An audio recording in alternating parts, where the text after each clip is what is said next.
అజరుద్దీన్ కొండా మురళి వ్యాఖ్యలపై TPC chief Mahesh Kumar Goud స్పందించారు. ఎవరికి వారు తామే అభ్యర్థులమని ప్రకటించుకోవడం సరైంది కాదని హితవు పలికారు.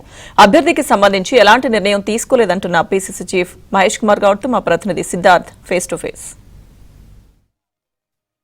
పీసీసీ చీఫ్ మహేష్ కుమార్ గౌడ్ మనతో ఉన్నారు. ప్రస్తుత రాష్ట్ర రాజకీయ పరిస్థితుల గురించి ఆయనతో మాట్లాడదాం. సార్, కాంగ్రెస్ పార్టీలో ఇంకా జూబ్లీహిల్స్ ఉప ఎన్నికకు సంబంధించి ఇంకా మెకానిజం ఏది స్టార్ట్ కాలేదు, కానీ అభ్యర్థిని నేనే అని కొంతమంది ప్రకటించుకుంటున్నారు. ఒక గందరగోళం ఏర్పడింది. అసలు ఏం చెప్తారు దీనిపై? ఒక ఎన్నిక వస్తున్నప్పుడు అర్హత కలిగినటువంటి నాయకులు చాలామంది కాంగ్రెస్లో ఉన్నారు. వారు ప్రకటించుకున్నంత మాత్రాన అది అంతిమ నిర్ణయం కాదు. కాంగ్రెస్లో గొప్ప సిస్టమ్ ఉంటుంది.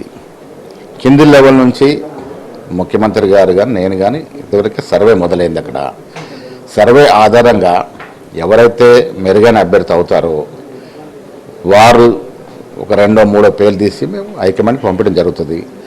దాంట్లో వాళ్ళు కూడా కొంత ఇన్ఫర్మేషన్ తెప్పించుకొని ఎవరైతే సరైన అభ్యర్థి అవుతారో వారిని డిక్లేర్ చేయడం జరుగుతుంది. ఎవరికి వారు చెప్పుకునే స్వేచ్ఛ ఉంది. చెప్పుకున్నంత మాత్రాన అది అధికారిక ప్రకటన కాదు. అంతిమ నిర్ణయం ఏఎస్సీ ప్రకటిస్తుంది. దానికి పెద్ద ప్రొసీజర్ ఉంటుంది. ఆ ప్రొసీజర్ ప్రకారం జరుగుతుంది. నిన్న కొండా మురళి ఒక కీలకమైన ప్రకటన చేశాడు. రానున్నటువంటి ఎన్నికల్లో తన బిడ్డ పరకాల నుంచి పోటీ చేస్తుందని కూడా ఒక ప్రకటన చేశారు. అంటే ఇట్లా ఎవరికి వాళ్ళు టికెట్లు ప్రకటించుకోవడాన్ని మీరు ఏమైనా చర్యలు తీసుకుంటారా? వాళ్ళకి ఏమైనా ఇన్స్ట్రక్షన్ చేస్తారా? ఏం చేస్తారు? వీరు నెక్స్ట్ ఎన్నికల్లో మా వాళ్ళు పోటీ చేస్తారని వాళ్ళ అభిలాషను ప్రకటించుకుంటే అది కూడా అంతిమం కాదు కదా.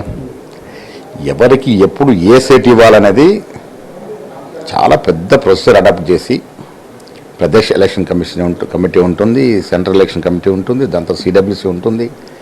సో ఇవన్నీ అయితే తప్ప సీట్లు రావు.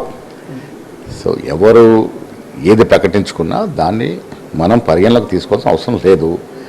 రాజకీయాల్లో మా వాళ్ళు వస్తారు రావాలి అని కోరుకుంటే తప్పులేదు.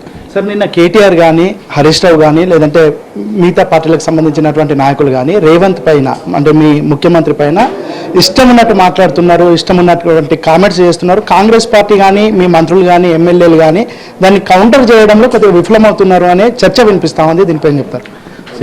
పసలేని పనికిరాని ఆరోపణలు చేస్తే దాని మీద కూడా స్పందించాలంటే ఎట్లా? ఇప్పుడు హరీష్ రావు మాట్లాడినా ఈటెల రాజేందర్ మాట్లాడినా అక్కస్తూ మాట్లాడుతూ ఉన్నారు. కాంగ్రెస్ పార్టీ బృహత్తరమైనటువంటి స్కీమ్స్ ఇవాళ ఇంప్లిమెంట్ చేస్తుంది రాష్ట్రంలో. సన్నబియ్యం కానీ మొన్న మొదలైన రైతు బంధు కానీ వీటి పట్ల ప్రజలు ఆకర్షితులవుతున్నారు. కాబట్టి ఈ అటెన్షన్ డైవర్ట్ చేయాలనే ఉద్దేశంతో లేనిపోని విమర్శలు చేస్తూ ఉన్నారు. ఈటెల రాజేందర్ గారు చేసిన దాంట్లో కానీ హరీష్ రావు గారు చేసిన దాంట్లో కానీ పసలేకపోయినా మీ ముఖ్యమంత్రిని ఉరి తీసినా తప్పు లేదు అని లేదంటే అభ్యంతరకరమైనటువంటి లాంగ్వేజ్ తో మాట్లాడుతున్నారు. గతంలో ఇట్లాంటి మాటలు మాట్లాడితే తెలంగాణ ఆత్మగౌరవాన్ని దెబ్బతీశారని చెప్పేవాళ్ళు. ఇప్పుడు అట్లాంటి పరిస్థితి లేదు. అండ్ మీ పార్టీకి సంబంధించినటువంటి వాళ్ళు కూడా ఎట్లా రియాక్ట్ కావట్లేదు. కేసీఆర్ నేర్పినటువంటి అలవాటు ఇది. అడ్డగోలు భాష మాట్లాడడం, రాష్ట్ర సంస్కృతిని మంటగలపడం అనేది కేసీఆర్ నుంచి మొదలుగానే హరీష్ రావు కేటీఆర్ పాకుతా ఉంది. భాష అనేది చాలా ప్రామాణికం, చాలా ఇంపార్టెంట్. చాలా సందర్భాలు చెప్తాను. విమర్శ సద్విమర్శ ఉండాలి. విమర్శించినప్పుడు పస ఉండాలి. తప్పు చేస్తే విమర్శించే హక్కు ప్రతిపక్ష నాయకులకు ఉంది. కానీ అడ్డగోలుగా విమర్శిస్తాము, ఏదో ఇట్లా అడ్డగోలుగా మాట్లాడితేనే మీడియా అటెన్షన్ దొరుకుతుంది అనుకుంటే ఇక వాళ్ళు నిర్ణయించుకోవాలి. ఇలా రేవంత్ రెడ్డి గారు ముఖ్యమంత్రిగా సంవత్సర కాలంలో సంక్షేమం కానీ అభివృద్ధి కానీ బాహతంగా పోతూ ఉంది. ఇది ప్రజలు గ్రహిస్తూ ఉన్నారు. దీనివల్ల మా ఉనికి కోల్పోతుందని, అడ్డగోలుగా మాట్లాడితే అటెన్షన్ దొరుకుద్దని వారు అనుకుంటే వారి అవివేకానికి నిదర్శనం ఇది. సార్, చివరిగా మొన్న ఒక 3 రోజుల క్రితం మీరు మంత్రి పొంగులేటికి కాల్ చేసి కొద్దిగా జాగ్రత్తగా ఉండాలని పొంగులేటితో పాటు మిగతా మంత్రులకు కూడా చెప్పినట్టు తెలుస్తుంది. అసలు ఏంటి సార్ ఆ కాన్ఫ్లిక్ట్? ఎన్నికలు పోవాల్సిన సమయంలో అది కోర్టులో ఉన్నటువంటి అంశం. అది అందులో రిజర్వేషన్ చేరలేదు. ఇవాళ రాహుల్ గాంధీ గారి యొక్క ఆశయం మేరకు ఇక్కడ రేవంత్ రెడ్డి గారు కానీ భట్టి గారు కానీ మేము కానీ చాలా శ్రమపడి కాస్ట్ సర్వే చేసి 56% బీసీలు ఉన్నటువంటి ఒక అఫీషియల్ డాక్యుమెంట్ ఇచ్చున్నాము. 42% రిజర్వేషన్ ఇచ్చున్నాము.